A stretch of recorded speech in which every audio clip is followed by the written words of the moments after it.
Olá, pessoal. Vamos para mais uma aula nossa, né? Nós vamos continuar falando sobre negócios jurídicos, tá? E aí vocês podem se perguntar, né? Nós já estamos na terceira aula, né? Com esse mesmo tema, com esse mesmo conteúdo, né? Será que vocês podem estar se perguntando se é realmente necessário aprofundar dessa forma nesse conteúdo? E eu digo para vocês que é sim, é muito relevante a gente estudarmos, né, esse tema. Por quê? Porque o conceito e a essência do negócio jurídico, eles predominam, né? Nos acontecimentos do dia a dia, né? De todo ser humano, tá? O negócio jurídico, ele tá, assim, diretamente relacionado, né? À nossa coexistência, né? Como pessoa na sociedade, tá? São inúmeros os negócios jurídicos que são praticados todos os dias por cada um de nós, né? Atos dos mais simples, né? São caracterizados como negócios jurídicos, tá? Então, é muito importante saber. Você acorda, né? Saiu da sua casa e pegou um ônibus, né? Já tá estabelecido um negócio jurídico ali, né? Então, foi a panificadora, né? Foi ao supermercado, né? Então, todas essas atividades, né? Esses atos podem ser caracterizados, né? Como negócios jurídicos, né? Então, é muito importante conseguir, né, diferenciar, estabelecer, saber os requisitos, né, conceitos, tudo que for pertinente a esse nosso conteúdo, tá? Hoje nós vamos falar das formas do negócio jurídico, tá? Então, o negócio jurídico, ele pode, né, ocorrer por meio de uma forma livre, tá? Ou por uma forma especial, tá? A forma livre, ela é a regra, tá? Podendo, inclusive, ser até oral essa forma, né? O negócio jurídico pode ocorrer, né, oralmente, pode se realizar, né, de forma oral, tá? Já a forma especial, né, aí nós temos uma subdivisão, tá? Que é a forma especial complexa, é a escritura pública e um instrumento particular, tá? Então, em regra, o negócio jurídico, ele tem uma forma livre, tá? Ele pode ser feito, né, de uma forma livre, à escolha das partes, tá? Mas nós também temos negócios jurídicos que têm estabelecido como requisito uma forma especial, né, para se estabelecer, tá? Então, ela pode ser, essa forma especial pode ser complexa, escritura pública ou instrumento particular, tá? Então, a existência de uma forma especial é uma maneira de chamar a atenção para as partes, né, para o ato que elas vão praticar, tá? Então, conforme a importância do negócio jurídico, né, essa forma especial é um modo de garantir que a manifestação da vontade seja livre de vícios e que possa facilitar a prova desse negócio jurídico, tá? Então, essa forma especial, ela vem para dar uma característica de importância para esse negócio jurídico, ó. Se esse negócio jurídico, para ser estabelecido, precisa de uma forma especial, então vamos prestar atenção, porque deve ser importante, né, para que se garanta a manifestação livre da vontade, para que se facilite a prova desse negócio jurídico, tá? A forma especial complexa é porque ela não ocorre num único ato, tá? Essa forma complexa, ela é composta por uma série de atos, né, que formam esse negócio jurídico. Então, nós temos como exemplo dessa forma especial complexa de negócio jurídico o casamento. O casamento, ele não se dá num único ato com a celebração, tá? Ele tem uma série de atos, né, que formam esse negócio jurídico, né? Então, primeiro tem que ser feita a habilitação, né, para o casamento. Então, os nubentes vão lá, fazem, né, no cartório, fazem a habilitação, entrega a documentação para seguir todo o trâmite formal que a lei estabelece, vem estabelecido em lei, né, esses atos, essa formalidade do casamento. Aí escolhe o regime de bens do casamento, né, celebra, né, o casamento, feita a celebração, depois tem que ser feito o registro, né, no livro. Então, não é um único ato. O casamento, ele não se dá, né, é um negócio jurídico que não se dá com um único ato. Uma série de atos que vão formar esse negócio jurídico. Então, nesse caso, é uma forma especial complexa, né, de negócio jurídico, tá? Já a escritura pública, que é outra forma especial, ela é um suporte a essa forma especial, tá? Que tem que se dar de forma pública, tá? Então, essa escritura pública, ela é exigida em matérias mais relevantes, tá? Como, por exemplo, a compra e venda de imóveis. Compra e venda de imóveis só pode ser realizada, né, um negócio jurídico realizado que tem como requisito a escritura pública, tá, de compra e venda de imóvel. Não pode ser um contrato comum, aquele que as partes elaboram e assinam, tem que ser uma escritura pública. E o que seria uma escritura pública? A escritura pública, ela é um documento, né, elaborado em cartório, tá, por um agente que detém uma função pública. Ele não é um agente público, mas ele tem uma função pública.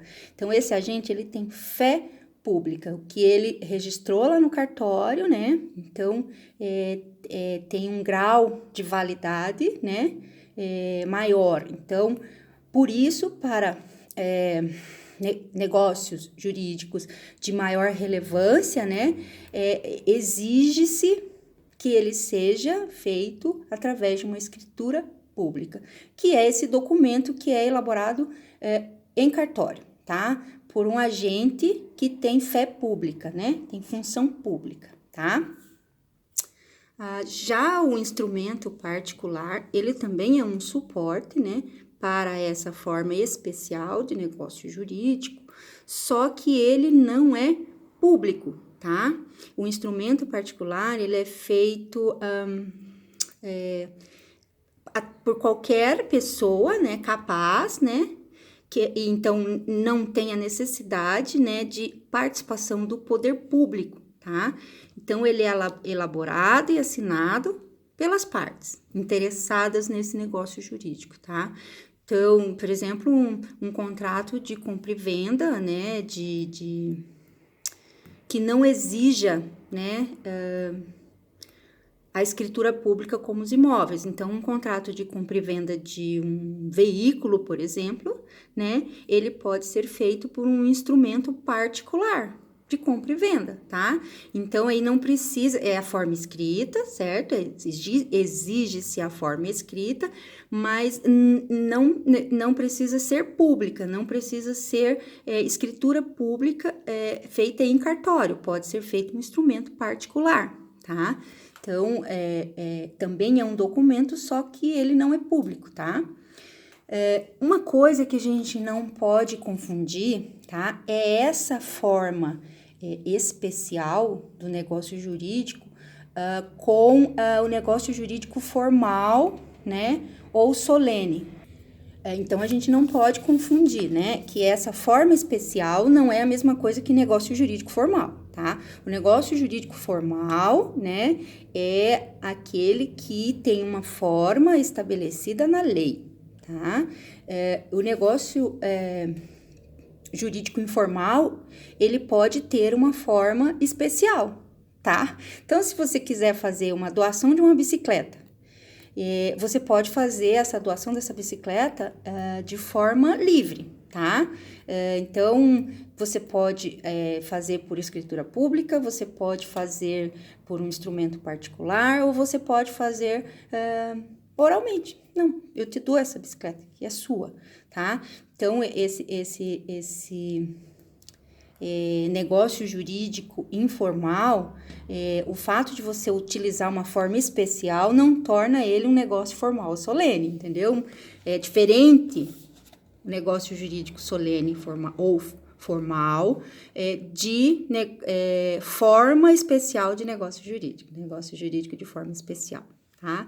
Forma especial é um instrumento que é utilizado, né? Então, nós vimos que o negócio jurídico pode ter uma forma livre, né, ou especial, tá? O negócio jurídico informal, ele tem uma forma livre e ele tem uma prova livre, tá?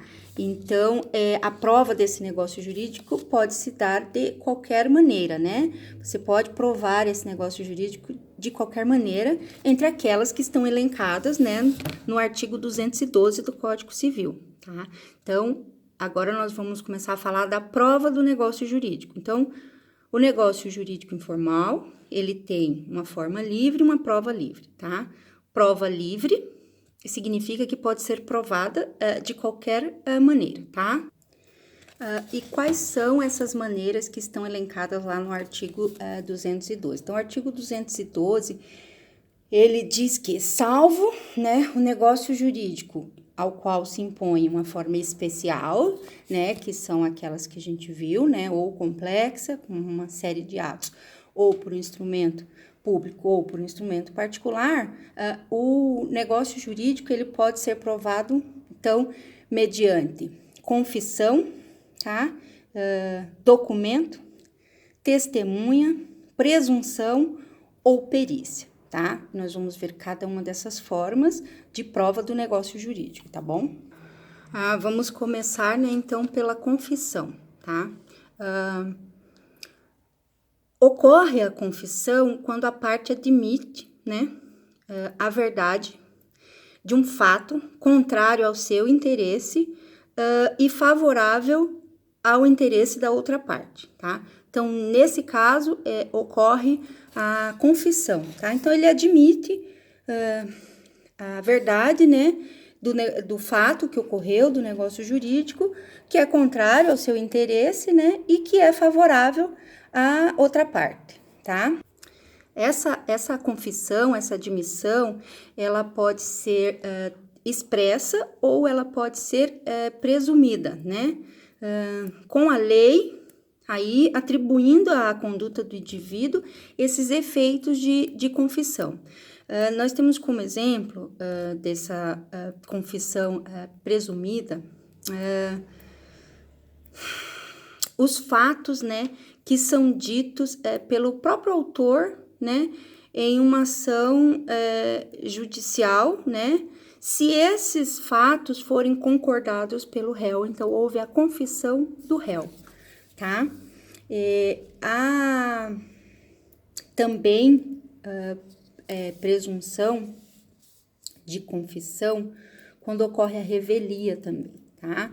Então,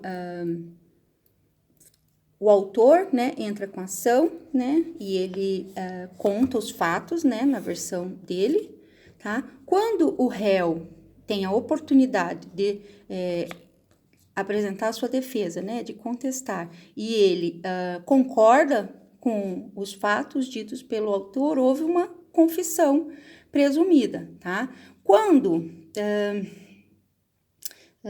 também ocorre a revelia, que é quando o réu não se manifesta, né? Ele foi citado a respeito dessa ação, mas ele não se manifesta nem para negar, nem para afirmar. Então, é uma confissão presumida. Presume-se verdadeiros, né, os fatos alegados pelo autor, então houve a confissão do réu, né, de forma presumida. Essa confissão, né, que é utilizada como prova do negócio jurídico, ela pode ser judicial, mas ela pode ser também extrajudicial, tá? A confissão judicial, ela ocorre, né, em juízo, tá? E ela é levada a termo, né, nos autos, né, dessa ação. Nesse caso, ela pode ser espontânea ou provocada, né? Provocada é quando a parte, né, prestando seu depoimento pessoal, né, ela acaba respondendo e contando os fatos com a sua versão, ela acaba respondendo as perguntas e acaba confessando, né, a verdade dos fatos, tá? Então, aí é a provocada, quando são feitas perguntas e com as respostas a essas perguntas ocorre essa confissão, tá? A confissão extrajudicial, ela é feita fora de um processo, tá? De forma escrita ou oral, né? Perante a parte contrária ou perante terceiros, tá? Então, ela é extrajudicial, ela é fora do judiciário, né? Não há uma ação, né? Ou mesmo que haja uma ação, a confissão foi feita, né? Fora do processo, né? Então, a pessoa confessou de forma escrita, né? Ou confessou para a parte no processo ou para um terceiro que, né, ouviu essa confissão, né, e pode comprovar, tá? Nós temos também que o direito, né, que se confessa, ele tem que ser um direito disponível àquela pessoa que confessa, né? Então, não pode ser um direito que pertence a uma outra pessoa, né? Então, a confissão realizada por representante, ela se limita aos poderes dados a este representante, tá? Então, não pode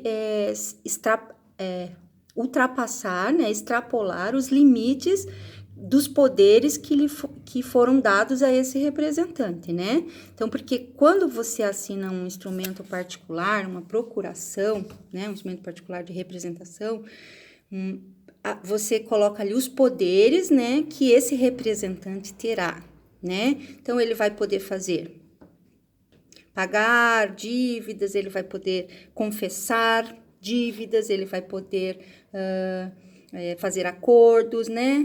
Ele vai poder te representar em audiência, o que ele vai poder fazer com aquele instrumento, tá? Então, se nesse instrumento de representação não há poderes para confessar, então não conta, né, como confissão essa feita pelo representante, tá? Só se houver, né, poderes para confessar, tá? Além disso, essa confissão, ela é irrevogável, tá lá no artigo 214 do Código Civil, tá? Então, confessou, não dá para dizer, ela é irrevogável, tá? Não dá para voltar atrás, né? E dizer que, né, como diria, né, não dá para... Confessou, tá confessado, né? Não dá para ficar arrependido.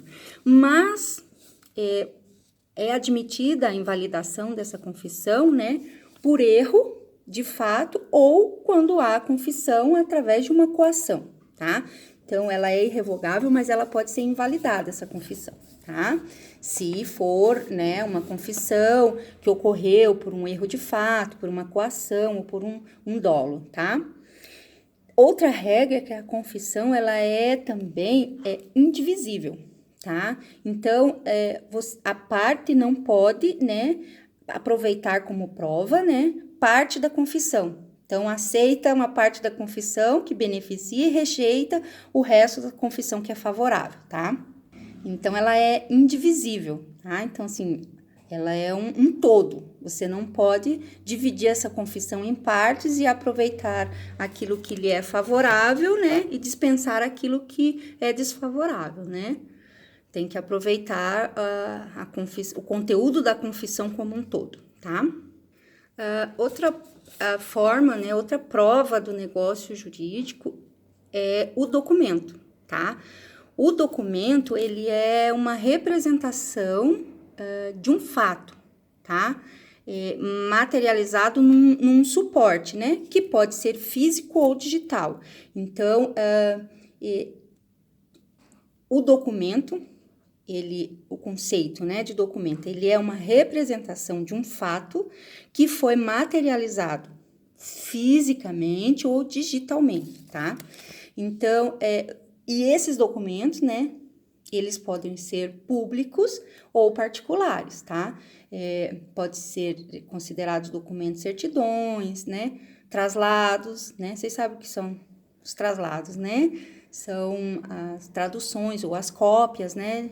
De documentos, livros comerciais, reproduções mecânicas, eletrônicas, mensagens, correspondência eletrônica, né? E-mails.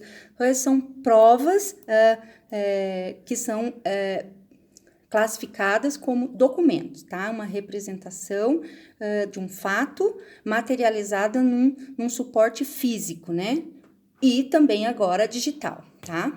Que quanto mais avanço na tecnologia, né? Mais possibilidades de prova documental, né? Nós temos, tá?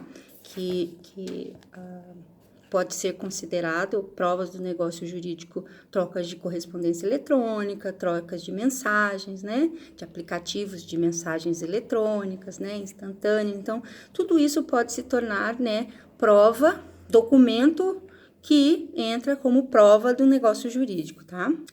A outra forma de prova do negócio jurídico, né, são as testemunhas, tá?